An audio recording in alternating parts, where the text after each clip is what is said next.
Hey everyone, welcome to Channel Your Emotions. Today we're going to look at something really important, which is hidden anger.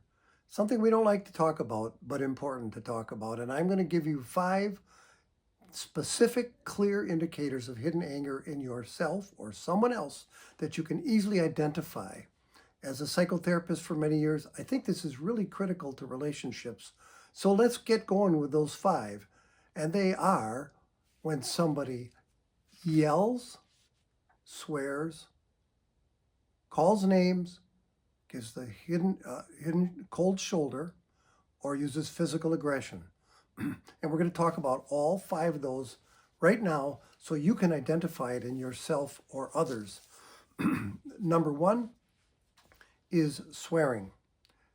So it's pretty obvious that swearing is usually not considered good speech or something you would want to do on TV or the radio because it's a sign that somebody's gone too far.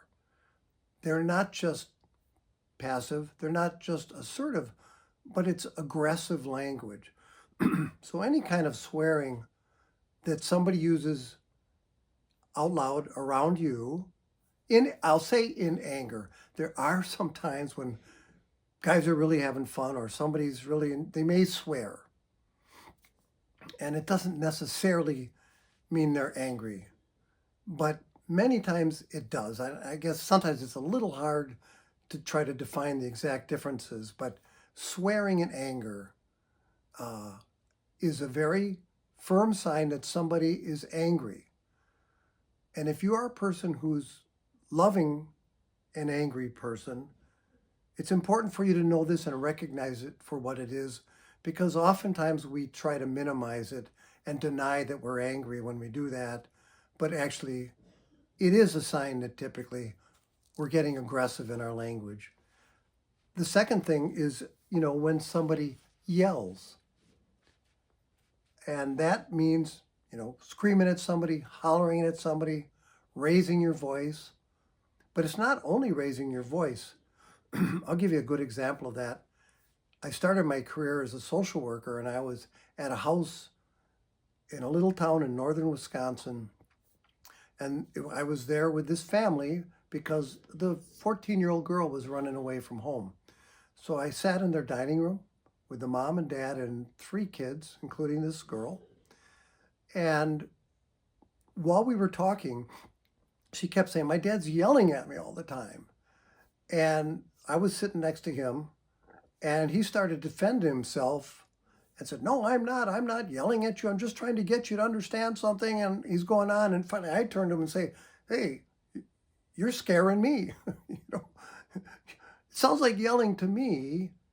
It's not calm. It's not corrective. It's not compassionate. It's heated language that she, as a 14-year-old, considered, aggressive and yelling at her and not listening to her. I'll give you one more real big clue about this. The parents tended to see that define yelling as volume.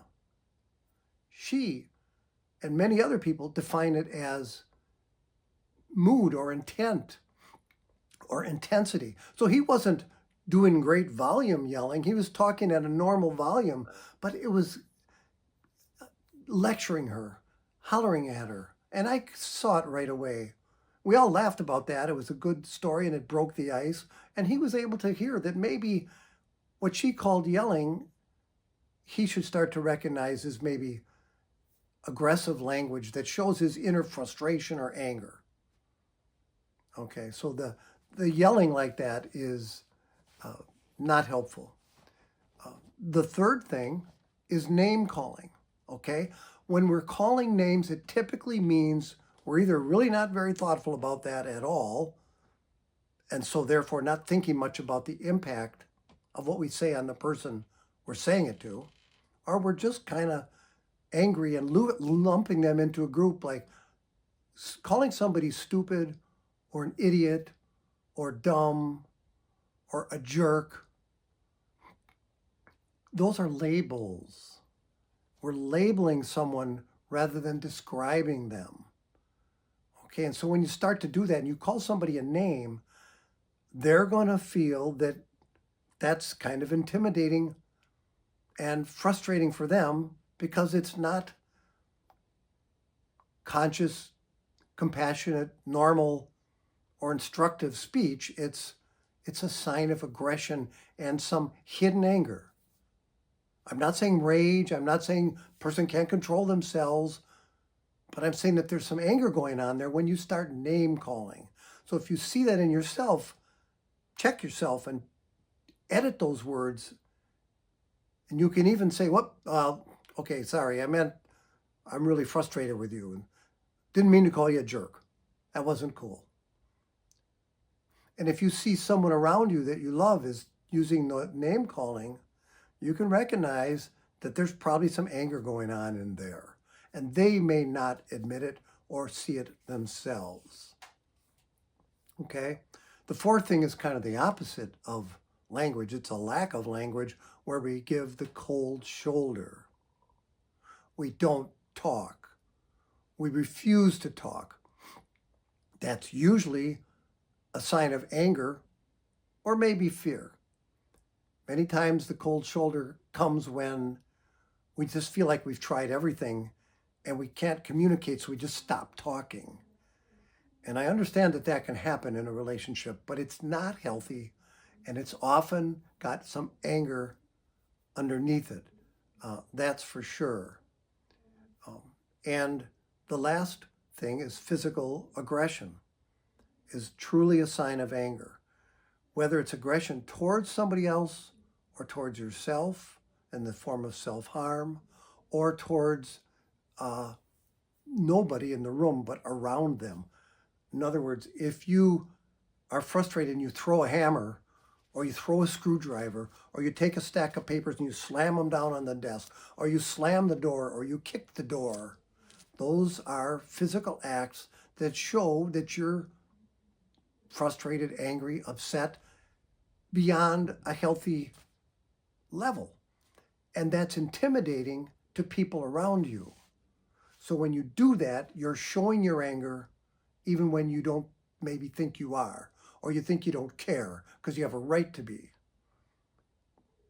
As an aside, you have a right to be angry. I'm not questioning a circumstance whether you have a right to be angry or not, but I will say you don't have a right to be physically aggressive or swearing at people or calling them names or yelling at them or giving them a cold shoulder.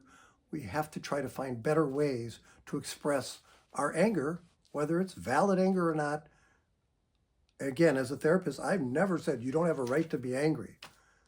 I have said you don't have a right to treat people that way. So these are 5 important symptoms of hidden anger, anger inside in our heart that we're not recognizing in our brain. We're not acknowledging that, especially when we're angry, because when we're angry, we're working from here, not from here. We're not thinking. That's why it's important to not try to yell back or frustrate that person anymore. Deal with it calmly or deal with it later, but don't argue with somebody when they're angry because they ain't going to listen to you. Those are my 5 symptoms of anger that are clear and obvious and pretty easy to see. So again, if you're that angry person, know that about yourself and check yourself when you realize you're doing that. You can pull back right in that very sentence. Say, okay, well, I was trying to say this. Or I'm really frustrated, so I'm sorry I said it that way. Okay? If you're the person with a loved one around you that's angry, you can identify that, and we could talk in other times about how to deal with that. In fact, the video I just did last time is how to deal with an angry person, and it's down below. Check that one out. I hope you will subscribe and help this fledgling channel grow if you think it's of worth to you. Thanks very much.